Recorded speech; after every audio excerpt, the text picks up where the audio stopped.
আইন শৃঙ্খলা আপনার নির্মূল করা যায় না, আইন শৃঙ্খলা নিয়ন্ত্রণ করতে হয়। খুলনা জেলা পুলিশ সুপার মোহাম্মদ মাহবুবুর রহমান বলেছেন, আইন শৃঙ্খলা নির্মূল করা যায় না, নিয়ন্ত্রণ করতে হয়। আইন শৃঙ্খলা পরিস্থিতি স্বাভাবিক রাখতে সবার সহযোগিতা প্রয়োজন। তিনি বলেন, পুলিশ জনগণের বন্ধু হিসেবে কাজ করতে চায়। খুলনা থেকে নজরুল ইসলাম নবীনের প্রতিবেদনে দেখুন বিস্তারিত। মানুষের ভিতরে ক্রাইম করার টেন্ডেন্সি থাকবে, অপরাধ করবে মানুষ, কিন্তু এটা আমি নিয়ন্ত্রণ করব। কতটুকু টলারেন্স, কতটুকু সমাজ নিতে পারবে। শুধু পুলিশের পক্ষে একা আইন শৃঙ্খলা পরিস্থিতি নিয়ন্ত্রণ করা সম্ভব নয়।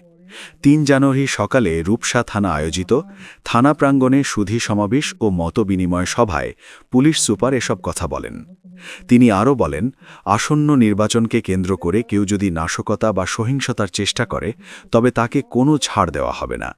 ভোটাররা যেন নির্বিঘ্নে ভোটাধিকার প্রয়োগ করতে পারে সে লক্ষ্যে পুলিশ সর্বোচ্চ সতর্ক অবস্থানে থাকবে।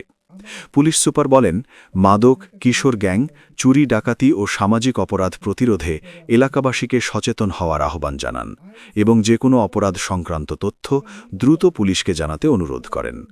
সভায় বিশেষ অতিথির বক্তব্য রাখেন খুলনা জেলা অতিরিক্ত পুলিশ সুপার প্রশাসন ও অর্থ এস.এম. আল বেরুনি, অতিরিক্ত police super A circle Saiful Islam.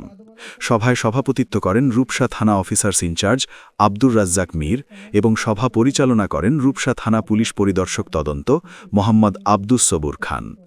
সভায় বক্তব্য রাখেন খুলনা জেলা বিএনপির যুগ্ম আহ্বায়ক জি.এম. কামরুজ্জামান টুক্কু, রূপসা উপজেলা বিএনপির আহ্বায়ক মোল্লা সাইফুর রহমান, জেলা বিএনপির সদস্য আসাফুর রহমান, রূপসা উপজেলা জামায়াতে ইসলামীর আমির মাওলানা লাবিবুল ইসলাম সহ বিভিন্ন রাজনৈতিক দলের নেতৃবৃন্দ ও সমাজের গণ্যমান্য ব্যক্তিবর্গ।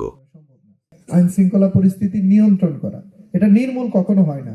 এটা পৃথিবীর হযরত আদম আলাইহিস সালামের সন্তান থেকে শুরু করে এই পর্যন্ত এইভাবে আসছে।